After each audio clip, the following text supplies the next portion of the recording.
Hey, Pretty Girl Club. Welcome back to the Featurism series. I noticed that the Dusteeshas are arguing over the exoticals, and this actually aligns with my talking point because I said on this channel before, unambiguous women with inferiority complexes, they need us to represent them. They need women who benefit from the isms to be their standard of beauty because once you take away all of those women, their standard of beauty becomes much smaller. So I see a lot of women, they're fighting over Tyra Banks. They're fighting to take credit for her features. And the first question is, why do you have to take credit? Do you see how they fight over the women that they put on a pedestal? Remember, if you're policing it, you're pedestalizing it. And I don't see the black female community fighting over Gabby Sidibe. I don't see them trying to take credit for Whoopi Goldberg's facial features. So why is it that they don't want to take credit for the features they find unattractive, but suddenly, if it's a supermodel like Tyra Banks, if it's someone who is praised for their beauty, then suddenly they want to fight over who gets the credit for those beautiful features. So that's a sign that our pedestal is in the sky. And one of the talking points I heard was, oh, you're trying to erase Tyra's blackness. Okay, what's being erased? Which black features are being erased? Because last time I checked, that's how she was born. And by the way, if you're saying that green eyes and light skin erase her blackness, then you're admitting that she doesn't look black. You're admitting that she looks ambiguous. So you're actually proving my point. Also, since when are green eyes and light skin solely black traits?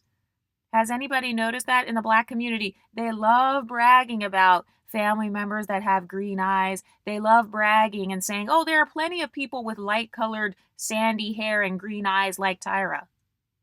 And a lot of women won't admit that those traits are more commonly found in non black communities. So, like from a statistical standpoint, green eyes are more commonly found in non black communities versus the unambiguous black community.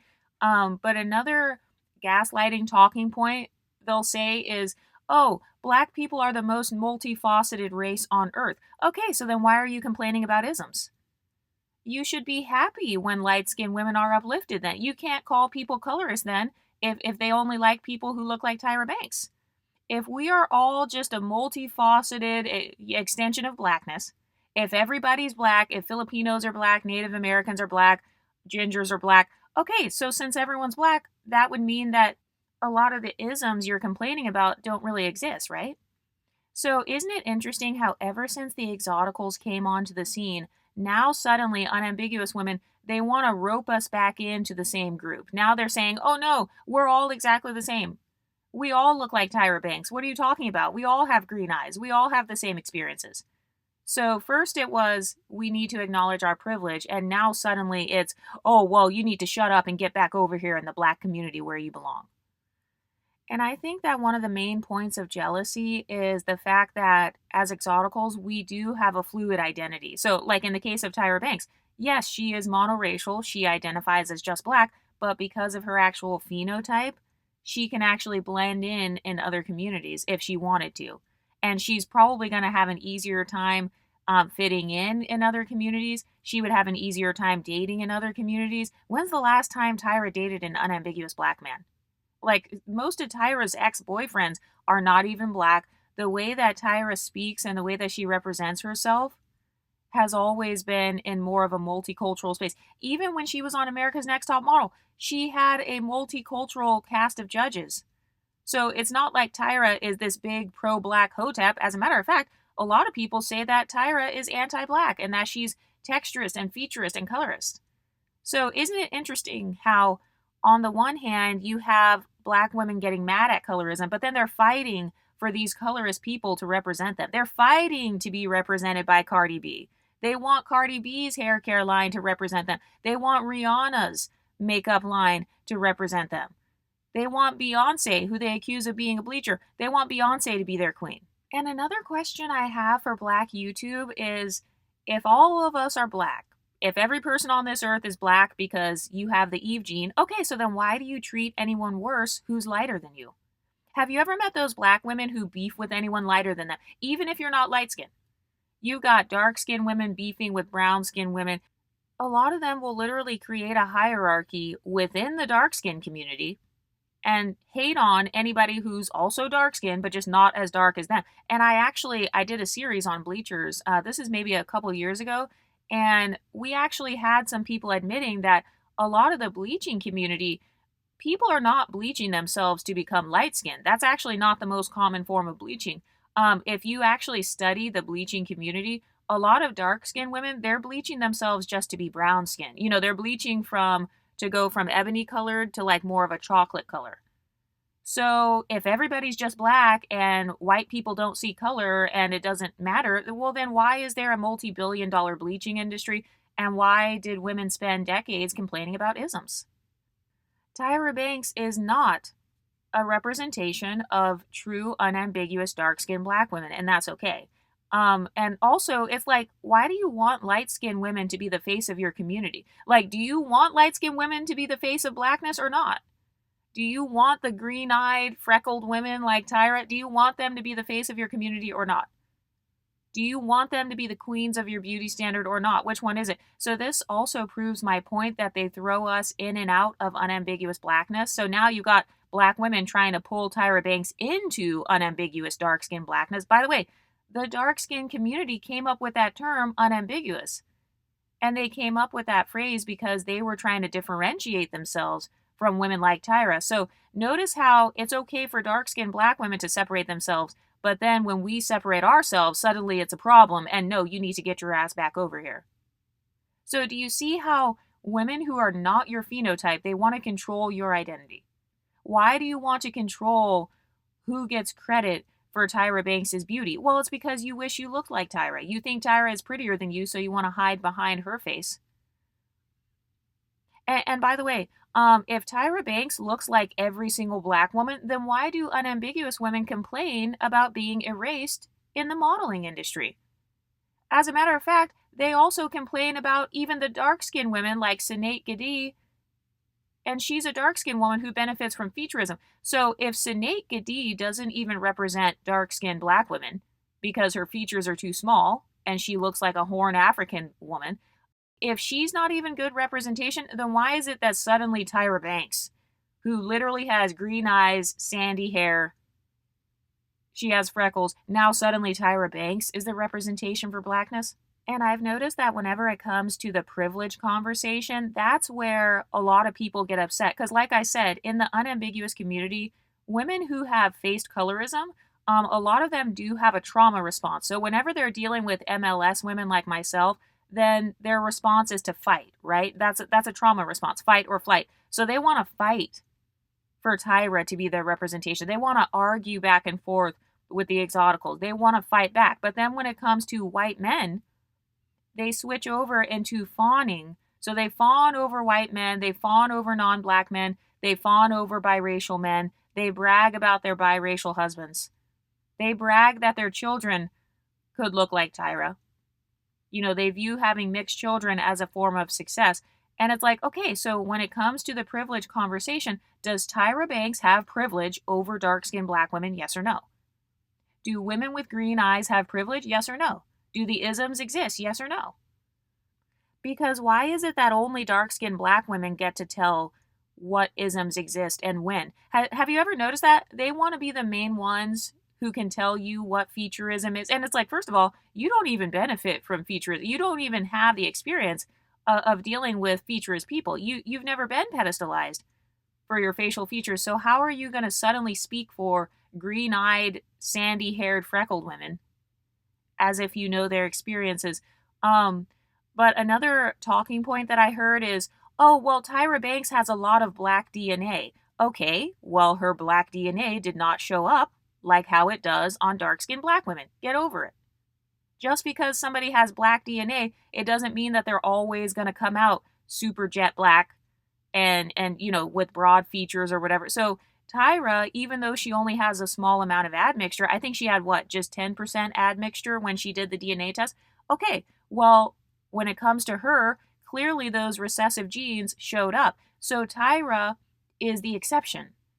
So I've noticed there's this inconsistency with black female creators. They want to take the exception and make them the rule. Oh, well, everybody looks like Beyonce. Everybody looks like Rihanna. Everybody looks like Tyra. They do this specifically with Creoles. They do this specifically with green-eyed women, I've noticed. Why is it that when it comes to Rihanna specifically, Beyonce, who also has light hair, slightly lighter eyes, and now Tyra Banks, same thing, she has slightly lighter hair, slightly lighter eyes. Oh, well, everybody looks like them. Just because somebody has a lot of black DNA, it doesn't mean it's going to show up in the same way as you. And also, what happened to the talking point where it's like, oh, you get treated like what you look like? Okay, so does Tyra Banks look like Whoopi Goldberg? Because if she doesn't look like Whoopi Goldberg, she's not going to get treated like her. Also, this is why the black community created that term, light skinned black. What happened to that term? I thought that the black community created that terminology to differentiate women like Tyra Banks. They're saying that, hey, you're more of an exception. You know, you're not the standard black person. The standard black person, or the blueprint, quote unquote, that's supposed to be a dark skinned black woman, right? That's Olandria. Olandria should be the beauty standard for unambiguous black women, not Tyra, right? Because Tyra is, you know, she's a standard for caramel skin, green eyed, brown, sandy hair. You know, that's what she is representing. And I've also talked about this before, how women with inferiority complexes, they'll also try to blackify you. So they'll try to make you look blacker than you really are, because I've noticed that some people, they'll bring this up with Tyra Banks. They'll be like, oh, well, but her hair is actually more coarse. Oh, but that's a weave. Oh, but the photos are edited. Her eyes are not that green. Her eyes are not that light. Oh, but she had a nose job. Oh, wait, but she's a bleacher. Okay, so suddenly light-skinned black women don't exist. Suddenly nobody's light-skinned. Suddenly anybody who looks lighter, well, they must have been a bleacher. And that's how I know that you're not light-skinned. That's also how I know you don't have any light-skinned friends, because if you are light-skinned, you know that sometimes you get a tan. Sometimes you like to edit your photos to where they look darker. This is actually very common for women like Lori Harvey and Rihanna. They do that all the time. They post photos with different filters and it makes them look a little bit more tan, and then they go back to looking pale in their next photo. So a lot of unambiguous women, they'll take those photos and they'll be like, oh, see, they're a bleacher. And I noticed that some people do that same thing with Tyra Banks. They'll be like, oh no, Tyra Banks is actually dark skinned. Or what they'll try to do is they try to use the term brown skin. They want to throw everybody into being brown skinned. And it's like, okay, so which type of brown is Tyra? Is she light brown or dark brown? Because beige, that means light brown. So it's like, okay, which type of brown benefits from colorism? Light brown or dark brown? Why is it that people are being willfully obtuse? Well, it's because they don't want to separate from Tyra Banks. They need the exoticals. They need us to be in their community. They need us to be their representation. They need us to be the face of blackness. They need us to save them from colorism. They need us to teach them how to level up and how to decenter men, because you know they hop on the bandwagon of mixed race Puerto Rican African American women like Shira. They hop on the bandwagon, you know, they hop on bandwagons of mixed women. They need mixed women to teach them how to level up. They need light-skinned women to teach them how to decenter men, how to put themselves first. And they also need women like Tyra Banks. They need to take credit for her features. You know why? Because her features are more desirable than theirs. I don't see them arguing and saying, hey, wait, Olandria looks like me. I don't see people bragging and saying, oh, I have a cousin that looks like Olandria. Why are people not bragging about Olandria? Why aren't they arguing and saying, oh no, Olandria looks like me? And when it comes to this conversation online, the conversation is about who benefits from isms and who doesn't. The conversation is not about who's the most black or who has the most black DNA. So a lot of people do this with the exotical space. They create a straw man argument. They try to argue with something that we never said. Nobody said that Tyra Banks has no black DNA. Nobody said that. So why are you creating a fake talking point and then arguing with a false talking point? What the exoticals are saying is that women who look like Tyra benefit from featurism and colorism. And I stand 10 toes down on that. Also, just because somebody is racially black, that doesn't make them unambiguously black. Oh, and by the way, what happened to, race doesn't even exist. Race is a social construct. Okay, so then how is Tyra treated in society? Tyra gets treated with featurism working in her favor. That's how she's treated in society. So if you want to make the argument that, well, race is just a social construct anyway, okay, and Tyra is treated socially different than somebody like Olandria, for example. And by the way, why are you fighting over Tyra Banks so hard? Why aren't you fighting for Anaya from Love Island? Why are you not fighting to make those women into models? As a matter of fact, I think Olandria wants to be a model, like a supermodel, like Tyra. Do you see the bad social climbing tactics from the unambiguous community? Instead of supporting Olandria's modeling career, they'd rather argue over Tyra Banks. Tyra Banks hasn't modeled in damn near 20 years. She hasn't been on a runway in fucking 20 years. I think Tyra is also plus size now. So you're arguing over a 225-pound, 50-year-old woman who you claim is a bleacher. People, they love talking about her forehead. People love making light-skinned forehead jokes about women like Tyra and Rihanna. So it's like, you're ignoring Olandria, you're ignoring Anaya, you're ignoring all these dark-skinned women who want to be models, you're ignoring Normani's music career, you're ignoring Coco Jones, who also said that she was struggling right now in her career. Ari Lennox is struggling in her career. You're ignoring all these people so you could argue, so you can take credit for Tyra Banks. And by the way, it's so hilarious how they're like, oh, stop erasing her blackness. Don't give white people credit for Tyra's features. No, her features are just black. I don't want white people to take credit for that. No, don't give anybody else credit. Give black women the credit for this. We want to be credited with Tyra's beautiful features. We want to be associated with green eyes. Don't let people associate her with whiteness. Don't let people associate her with Latinas or with Creoles or MLS women. Oh no. She needs to be associated with just blackness. Okay, why are you fighting to approximate yourself to a green-eyed, light-skinned woman when you have plenty of dark-skinned black women who would love to represent you? Why are you fighting to take credit for her features? Are her features extra credit? Does she get extra credit for having green eyes and freckles? So, do you see what I mean? That's actually proof that they pedestalize our features as exoticals. That's proof.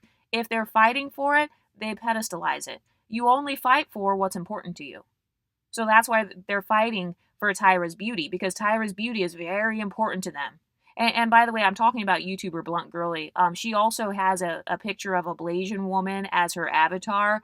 The Blasian woman, I think her name is Venitra or something like that. And then later in her video, she actually lies and says that she looks Blasian. Meanwhile, anybody who's been a part of the exotical space, you know that she said before that she was not an exotical, she's unambiguous. So, but now suddenly she looks Blasian. And then notice how her avatar is actually a light-skinned, green-eyed woman. So I think that she has a fascination with light-skinned, green-eyed women. I think that's what she wants to look like. And that's actually very common in the unambiguous community. A lot of women want to look like Tyra Banks. So that's why they want to take credit for the green eyes and the freckles. They want to be associated with having that in their DNA pool. They want to be associated with having that in their genetics. That's also why they will chase after green-eyed, freckled white men. And by the way, when it comes to Blasians, I actually think that Blasians are one of the top beauty standards for dark-skinned black women, because a lot of dark-skinned black women, they're not trying to look like a mulatto for the most part. A lot of dark-skinned women can't really achieve that. So I notice they feel like it's easier to look like somebody Blasian or to look like a Caribbean West Indian type of woman, Afro-Latina, kind of like Tatiana Ali. So I'm not surprised. But notice how when it's a dark-skinned woman like Francesca Rivers, no one's arguing to take credit for her appearance. I don't see black women saying, we need to take credit. We need to stop letting people erase her black. No, we want to get credit for how Francesca looks. I don't see them saying that about her. Suddenly, when it's Tyra, you want to fight for her. But a lot of self-hating, unambiguous women, they need light-skinned women for their representation. Because without light-skinned women or without women who benefit from isms, their beauty standard becomes much smaller. So that's why they fight so hard. And by the way, they won't admit that they think Tyra is actually prettier than most of them. So that's why they're just fighting to take credit for her features. Anytime somebody is fighting to put you in the same community as herself, well, it's because she thinks you're pretty, so of course she wants you to just look black. Have you ever had an unambiguous woman say that to you? as an exotical, oh, well, you just look black. Well, of course you're saying I just look black. You want me to just look black because you want me to look like you because you think I'm pretty. You think I'm gorgeous. So of course you want me to be in the same group as you because I'm pretty enough for you to feel like I should represent you. I don't see them claiming the women they think are ugly. As a matter of fact, they'll say things like, oh, well, this person's too dark to be Black American, which doesn't even make any sense. There are plenty of dark-skinned Black Americans. They'll be like, oh, this person's nose is too big. What are you talking about? I've never seen anybody like that. I know black, I American. I know black, I have admixture. Okay, so then why can't you acknowledge Tyra's admixture? Why is it that you want to claim your admixture as a Black American person, but then when it comes to Tyra, oh, well, she's just unambiguous. She's just dark-skinned. She looks like everybody else who's black. So do you see how they want to have a fluid identity, but they don't want Tyra to have a fluid identity? And by the way, I saw someone say that they were mad because an Asian content creator noticed the difference between women who benefit from isms versus those who don't. And you know what? That's actually one of their biggest fears. Women with inferiority complexes, their biggest fear is to be seen as being at the bottom in front of non-black people. Like, I noticed that's one of the biggest complaints about my channel. People complain because I have non-black women on my channel. And so they feel like, oh, Exoticals United, how dare you talk about black issues in front of non-black people? And it's like, okay, first of all, this is the internet. You can't control who watches your content. But I've noticed that because an Asian content creator apparently pointed out Featurism, then that's what caused them to be in uproar because they feel like, oh no, we don't want Asian people to know the difference. We don't want Asian people to know who's considered beautiful and who's considered regular in the black community. Because notice how a lot of them will chase after non-black men. Why? Well, because they feel like they can get beauty pedestals in the non-black communities because the non-black people don't know that that same woman is considered unattractive or average in the black community. Like, that's what a lot of them will say. They'll say, oh, well, everybody in the black community is colorist and, you know, they put people on a hierarchy. And so now they're mad because they feel like an Asian person is doing that. And it's like, okay, Asian people and white people and Latinas, they definitely know what colorism is. They have colorism in their community. And I think it's hilarious how they'll say things like, oh, well, the white man won't accept you. The white man still sees you as just black. Okay, so suddenly you're telling me that white people don't have eyes? You're telling me that white people can't tell the difference between Tyra Banks and Whoopi Goldberg? They can't tell the difference between Tyra versus Gabby Sidibe? That's laughable. That's cope. So as a way to cope with feeling like they're at the bottom, they're going to try to pull down women that they think are above them. You know, they want to pull those women into the same group. They want to ride those women's coattails. Because remember, if you're policing it, you're pedestalizing it. That's why people are saying, no, we want this green-eyed, caramel-skinned, freckled supermodel. We want her to give credit to only the black community for her features. No, we want black women to get the credit for how pretty she is. Okay, so people only fight for things they value. So they value this green-eyed, freckled woman. Unambiguous women value Tyra's beauty. That's why they're fighting to claim it as their own. If every black woman looked like Tyra, do you really think there would be thousands of women online fighting for being a beauty standard? No. And another talking point I heard is, just because Tyra has those features, that don't mean she's less black. Well, actually, it does mean she's less black in terms of her phenotype. Her phenotype does look less phenotypically black than somebody who's actually unambiguous. So now, you know, we have the phenotype versus genotype argument. So now suddenly unambiguous women want to say that it's all about DNA. DNA trumps everything. Okay, so then why do you tell biracial people, oh, well, you just look black anyway. You don't have any benefits. Well, but her DNA, if DNA trumps everything, then you shouldn't be saying that Lotto or Doja Cat just look black. Like, people literally have commented before and said that Doja Cat's not light-skinned. They've said that Doja Cat just looks black because her hair is 4C. Okay, but if DNA is the top thing, then you shouldn't be saying that, right? So do you see how they try to switch arguments? First they say, oh, well, you get treated what you look like. And now they're saying, oh, no, you don't get treated what you look like. It's all about DNA. Tyra Banks has more black DNA. And so therefore she's just unambiguous. And that's how she's treated. And that's her experience. No. There are nuances to the different privileges. And that's why I'm glad that we have a safe space, because now we get to clap back. Now we don't have people speaking for us. I think it's hilarious how you got unambiguous dark-skinned women speaking on behalf of green-eyed women, putting avatar photos of green-eyed Blasian women in their photos, claiming that they love themselves, claiming that they love being unambiguous, but then trying to take credit for everybody who doesn't look unambiguous. But when it comes to Tyra, she's not going to be perceived in society the same way a dark-skinned black woman would, because, in America, you get treated a certain way based on your looks, right? So, like lookism, colorism, texturism, featurism, there's intersectionality with that, right? So because Tyra looks like she could be mixed with something, because she has light eyes, she has a lighter skin tone and all that, and then the way that she carries herself, that's not, it's not helping her beat the whitewashed allegations, because a lot of people, they talk shit about Tyra. They say she acts white or she thinks she's white or whatever. Okay, so she doesn't even look unambiguous. She doesn't deal with the isms. The way that she represents herself, the men that she dates, the spaces that she hangs out in are non-black spaces for the most part. And then another talking point that I heard is people in every black family have Tyra's phenotype. They love bragging about their family members who look like you. Oh, well, I have a cousin. My cousin's baby mama's half-sister looks like you. So that's a spin-off of that argument. Oh, people in every black family have Tyra's phenotype. First of all, how do you know what every black family looks like?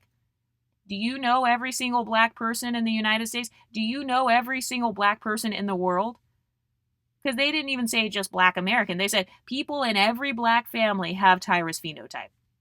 That's laughable. And even if every black family did have somebody with Tyra's phenotype, okay, so then those people also benefit from colorism and featurism then. So all you're doing is, you're just admitting that the MLS community is bigger than what you thought then, if that's your argument. Oh, well, there are a lot of people with Tyra's phenotype. Okay, so then there are a lot of people who benefit from isms then. Now what? All you're doing is announcing how small of a group you are. You're really just isolating yourself. Unambiguous women, they're isolating themselves when they say that talking point. Oh, well, everybody looks like Beyonce. Okay, everybody except you. Now what? Saying that everybody looks like Beyonce or everyone looks like Tyra, that doesn't help your case, sis. Because their privilege doesn't trickle down. Go watch Chrissy's channel. Even Chrissy admits, pretty privilege and the isms, colorism, texturism, and featurism, it doesn't trickle down to unambiguous women. So just because your baby mama's cousin's sister twice removed looks like Tyra, you're not getting any of Tyra's privilege. You're not walking around as Tyra.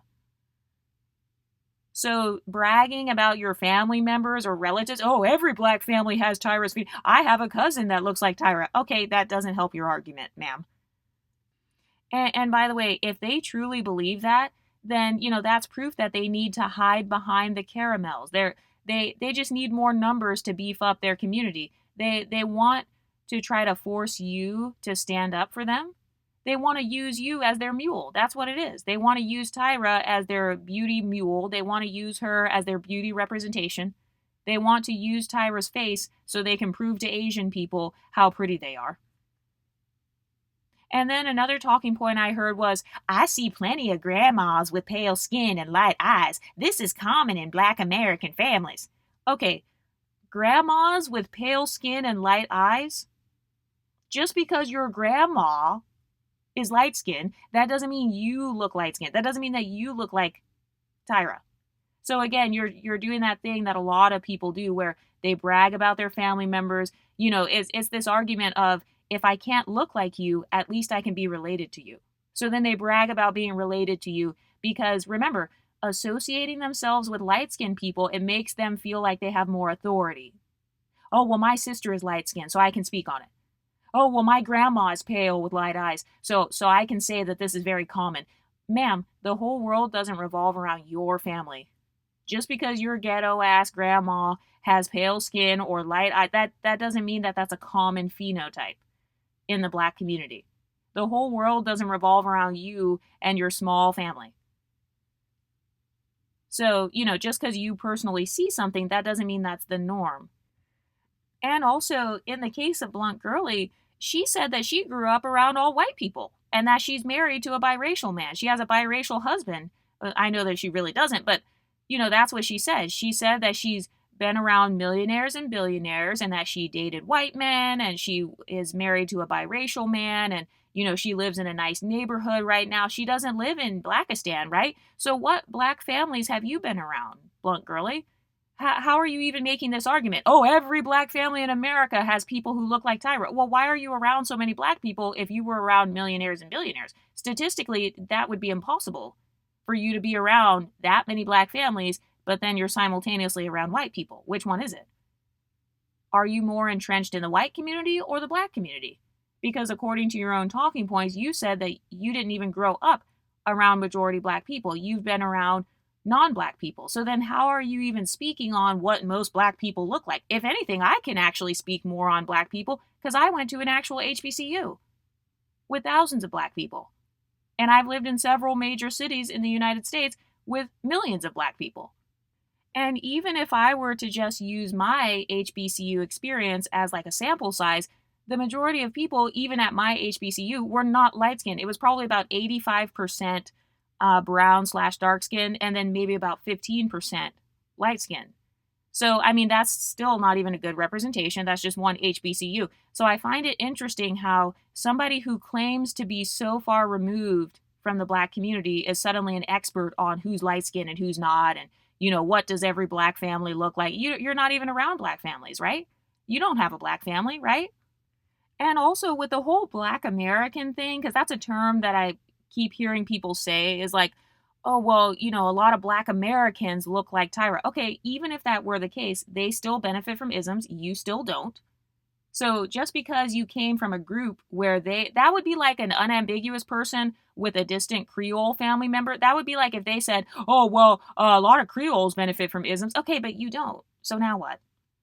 Just because your great, great, great, great, great so-and-so was light skinned, that doesn't mean you have the same experiences. And also, what is this thing about black American families? Why are you pretending like every black American is light skinned? So by saying that, you're actually erasing the experiences of millions of dark skinned black American women. Why are we pretending that suddenly brown and dark skinned black American women don't exist? There are more African Americans who are unambiguous looking versus African Americans who look like Tyra Banks. That's part of why Tyra Banks became a supermodel. It's because her looks were different. She looked different than the average woman who was applying for modeling jobs at the time. And also, don't try to bring up Creoles because a lot of people, they also try to conflate Black American culture with Creoles. And then they make talking points like, oh, everybody's light skinned, everybody has type 3 hair, everybody's high yellow, everybody's caramel. Okay, that's the real colorist. You're actually the real colorist then.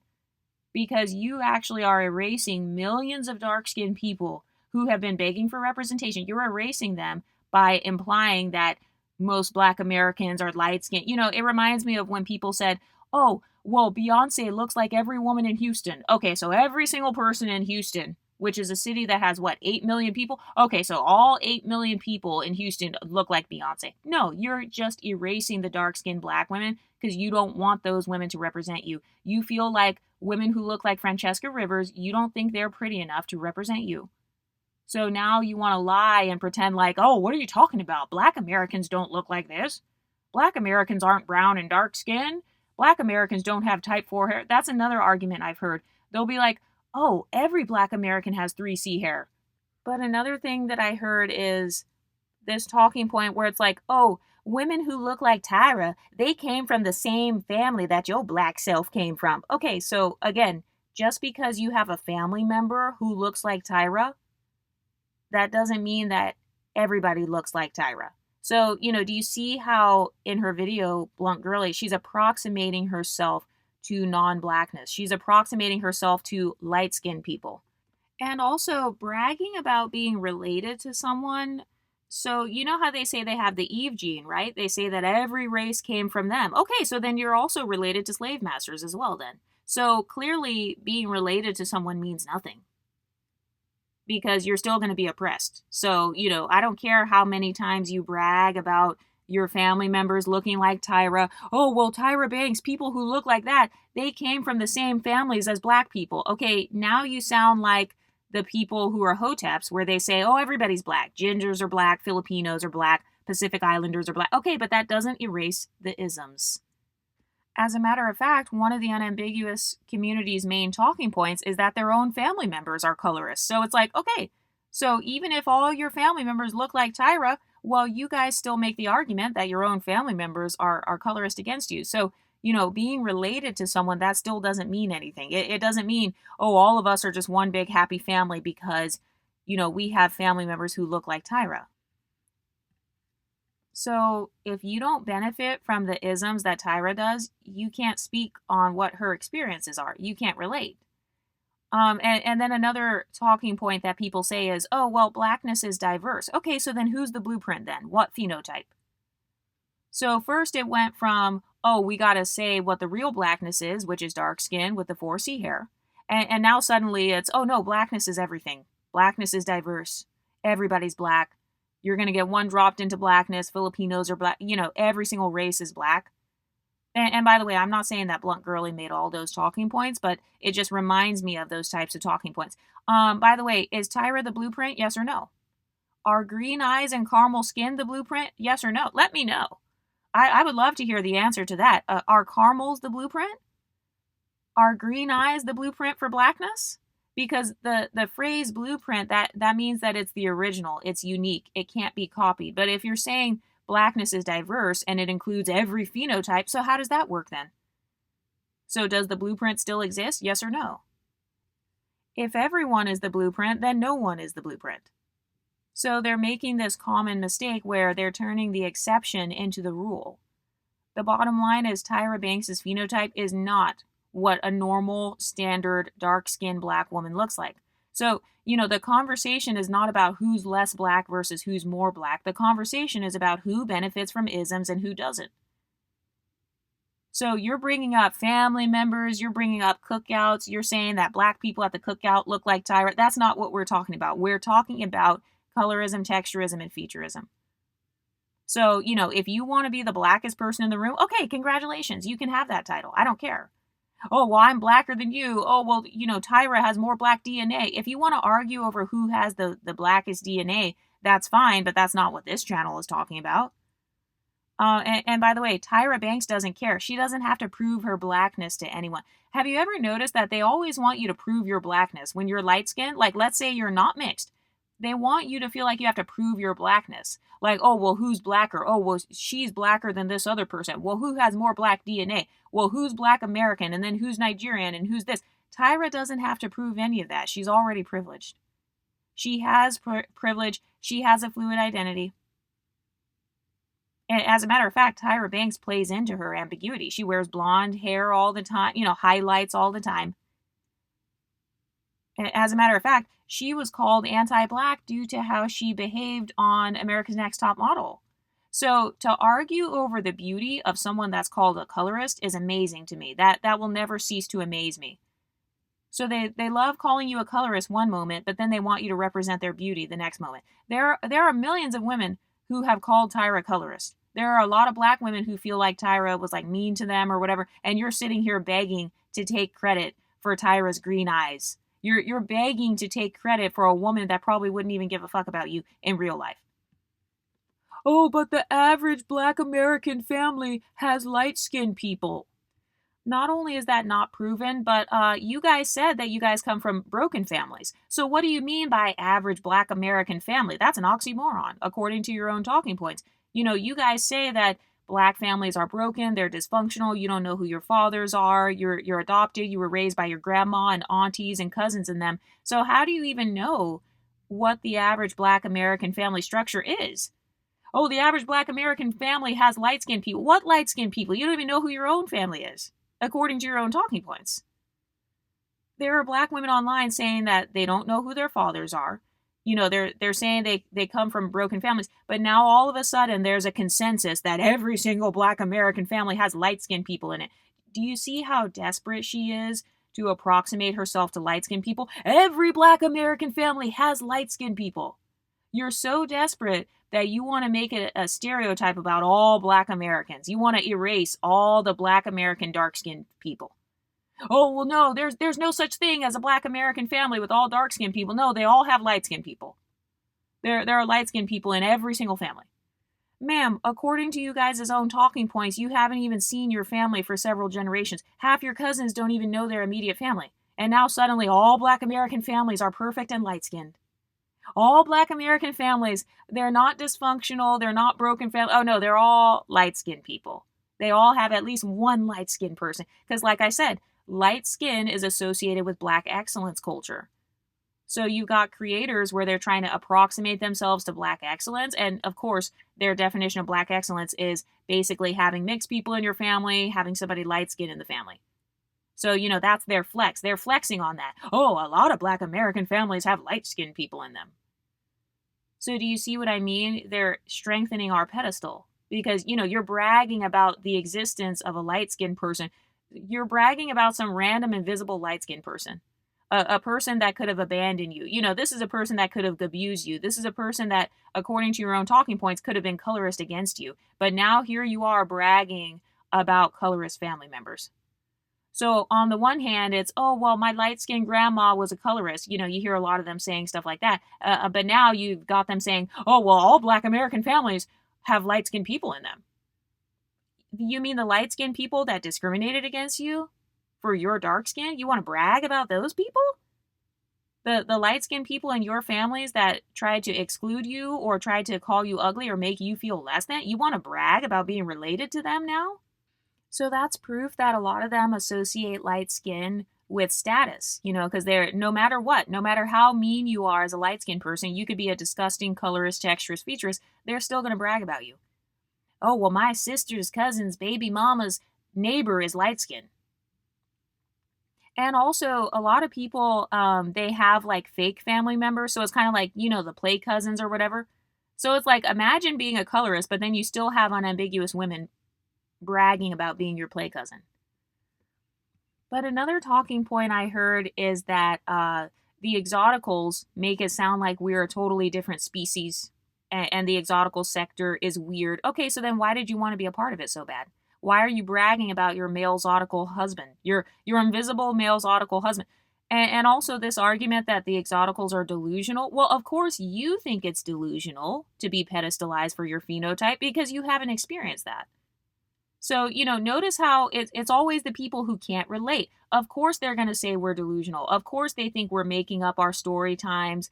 Because that was another complaint that I got before is that all the story times on this channel are fake. And it's like, well, yeah, that story sounds fake to you because you've never dealt with being pedestalized or being worshipped or, extreme envy or maybe having your hair pulled, maybe having people put relaxer or Nair in your shampoo, people cutting your hair, or, having family members talk down on your features because you don't look Black enough. Yeah, of course you're going to think that's delusional because you don't have that experience. You can't relate. Like, when I talk about pretty privilege and being put on a pedestal, of course you're confused because you haven't experienced that. So, I say that all the time on this channel. If you're confused by my content, the channel is not for you. It's because you're not my core audience. Because somebody who's meant to be on my channel, they're going to watch the videos and be like, oh my God, I can relate. They're going to have this epiphany moment. Some of you guys have said that you started crying watching my videos. You get very emotional because the videos deeply resonate with you. So in Blunt Girly's case, for example, well, yeah, of course you're confused because you don't relate. You haven't experienced it. But another talking point I heard is that, we have an ignorant view of what Black people are supposed to look like. Okay, well, what is a Black person supposed to look like? Because according to actual Black women like Chrissy and all the other BWE content creators, those women, they actually created a standard of Blackness. They said unambiguous dark-skinned women are the real standard of Blackness. They say that's the real blueprint or whatever. So, okay, so that's their blueprint. Blueprint means that that's what you prioritize. It means that's your standard. So, that's not having an ignorant view of what black people are supposed to look like. I'm literally going based off of what black women themselves have said is real blackness, which I agree, actually. It's dark skin, it's 4C hair, and it's broad features. It's those three things together. So my standard, like my definition of blackness is literally based on black women themselves. They said that they want to be in charge of, how black women are perceived, and they want to be in charge of making their own terminology. Okay, so they made the term unambiguous, and that's the term I use. So if you're mad about terminologies and stuff, well, you need to take that up with your fellow unambiguous black women. And also, notice how they said that we need to acknowledge our privilege. And it's like, okay, women who look like Tyra need to acknowledge their privilege, so we did. And now suddenly it means, oh, we're mad because, that's not what blackness is supposed to look like. That doesn't even make sense. You guys created the word unambiguous. You guys started the conversations about isms. And by the way, the definition of a conversation, it means that more than one person gets to speak. So I think that's the real issue. People get mad when we have a voice. They get mad because we are speaking from a place of privilege. And, we decided to make our own community because unambiguous women, they felt outshined. Go look at their videos. They've talked about this. They felt outshined. They felt like we were inserting ourselves into the conversations. Okay, so why are you inserting yourself into Tyra Banks' conversation? Why are you inserting yourself into Featurism conversations when you don't benefit from Featurism? Even though now she's claiming that she does. Now she's lying and saying that she looks Blasian. Oh, of course. Now she's lying and saying that she looks like Blasian women, kind of like Venitra on her profile picture. And by the way, another one of the talking points I heard is, oh, I have a homegirl who's dark skinned and her sister looks like Ice Spice. Okay, society is not based on your homegirls. Okay, this is not Compton. This is not a black cookout. This is not the ghetto. This is not the hood. This is not even an HBCU. This is not a black university. So just because you're a random homegirl has a relative that's light-skinned, that doesn't mean you get to speak on light-skinned people. That doesn't mean you get to speak on mixed people. And also, if you truly do have a friend where she's unambiguous and her sister looks like Ice Spice, congratulations, they have different mothers or fathers. Because having an unambiguous sister that looks like Whoopi Goldberg and then the other sister looks like Ice Spice. Ice Spice is mixed. She's not even fully black. So you're actually proving my point about the whole dysfunctional family thing. So, just because some random dark-skinned girl that you know from your hometown, just because she claims that her sister looks like Ice Spice, well, we already know that a lot of unambiguous people brag about light-skinned people being their sisters. We already know that a lot of unambiguous people, they'll have like a half-sister or a step-sister or whatever, and then they say, oh, that's my real sister, when it's not their full-blood relative. So making an argument that, oh, everybody's light-skinned, everybody has a light-skinned family member, okay, that's not a strong argument. And then another talking point that I heard is, if you go to a black cookout, there are light-skinned people. Ma'am, are you serious? You think the black community revolves around black cookouts? Oh, because there's a light-skinned person at the cookout, that means that light-skinned people are everywhere. Everybody's light-skinned because I saw a light-skinned person at the family reunion. Bitch.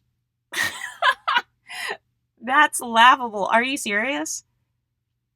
The world does not revolve around black cookouts. And again, I thought that you were around white people. What are you talking about, black cookouts? You shouldn't even know what that is. When's the last time you've even been to a black cookout? You shouldn't be going to black cookouts because according to your talking points, you live in a rich neighborhood with white people, you date white men and non-black men. So what do you mean black cookouts?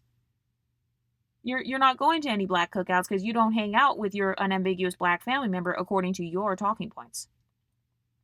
And then another talking point that I heard is, oh, if you're light-skinned, the world still sees you the same way that they view dark-skinned black women. Okay, then what is colorism? And what is light-skinned privilege? If everybody's treated exactly the same, then that would mean that colorism doesn't exist. So are you saying that it doesn't exist? Are you suddenly saying that white people don't see color?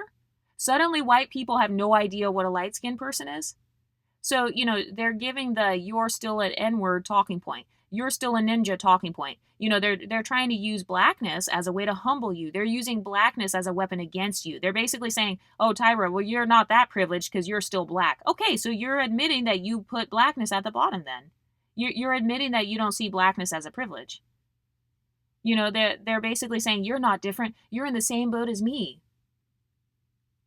So one moment it's acknowledge your privilege, and then the next minute it's, oh, wait, but you don't have any privilege. And then another talking point I heard is, oh, you're not going to find African Americans who are 100% African. Okay, not only is that false, I'm assuming she's talking about the DNA test. There are actually a lot of African Americans who have 90% and above African DNA. But if you're talking about the DNA test, generally speaking, the people who take the DNA test have admixture. That's why they're taking the test, is because they want to see what the mixture is. So a lot of African Americans who know that they're fully black, they know that all their family members are dark skinned and all that, they don't have to take the DNA test because they already know I'm black, I'm dark skinned, I'm black American. So they don't have any questions about their upbringing. So that's also a weak argument. Oh, you're hardly going to find an African American who's 100% African. First of all, every African American doesn't take the DNA test. Everybody doesn't believe in the DNA test. Some people don't want their information to be given or whatever, or they have no reason to take it because they already know what they are. They already know they're dark skinned, they're unambiguous. Taking a DNA test is not going to change anything about how they perceive themselves. So, saying that you're not going to find an African American who's 100% African, that's not a good talking point either, because you don't know every African American person in the United States. And every African American person hasn't taken a DNA test. And by the way, even if all African Americans had admixture, which is false, but let's say they all did have admixture. Okay, but every African American still does not look like Tyra Banks. So, again, do you see how they always try to argue with something else? They can't argue about Tyra Banks benefiting from Featurism because they know that she does. And so now they're trying to argue about other random stuff. Oh, but the DNA test. Oh, but at the cookout. Oh, wait, but my cousin. Oh, wait, but my friend has a sister who looks like Ice Spice. You're making all these other arguments because you can't stick to the original talking point. Just because somebody has 10% admixture, that doesn't mean they're going to look like Tyra Banks. That's laughable. So, they're doing that thing again where they're taking the exception and they're making it the rule. Oh, well, most people don't have 100% African anyway. It's common to find African Americans with 30% white ancestry. No, that's actually not common. I know exactly what study they're referring to. They're talking about the study that was done on a sample size of 5,000 people. So what they were saying was that out of the 5,000 people who took the DNA test, those people had 30% white ancestry. Okay, the Black American community is way bigger than just 5,000 people. So again, they're taking the exception, they're making it the rule. They're clout chasing off of mixed African Americans. They're clout chasing off of multi-generationally mixed people. They're clout chasing off of Creoles and all that. They're saying, oh, well, all of us are like that. What are you talking about? All of us look like Beyonce. All of us look like Tyra. All of us have family members who look like Tyra. So then where's your empathy then? If all your family members look like Tyra, why do you not have empathy for women in the exotical community? There are more women on this page who look like Tyra versus women on unambiguous pages. And also, I found it funny, like in the case of Blunt Girly, she is now claiming that she looks Blasian. Now she's saying that she has teeny tiny facial features and she's brown skinned. Meanwhile, when she was on this channel, she was admitting the truth, which is that, she's unambiguous. And nobody had a problem with that. We don't really care if you're unambiguous over here, as long as you support the exotical space. We don't really care that much. But notice how that's one of the tactics. It's always, oh, I have to approximate myself to you. I have to let you know that my family member looks like you. And then I have to also make up a lie and say that I have tiny, keen features. And now I have to lie and say that I look Blasian so I can argue with the exoticals. But what do you ladies think? Let me know in the comment section and I'll talk to you next time. Stay pretty, ladies.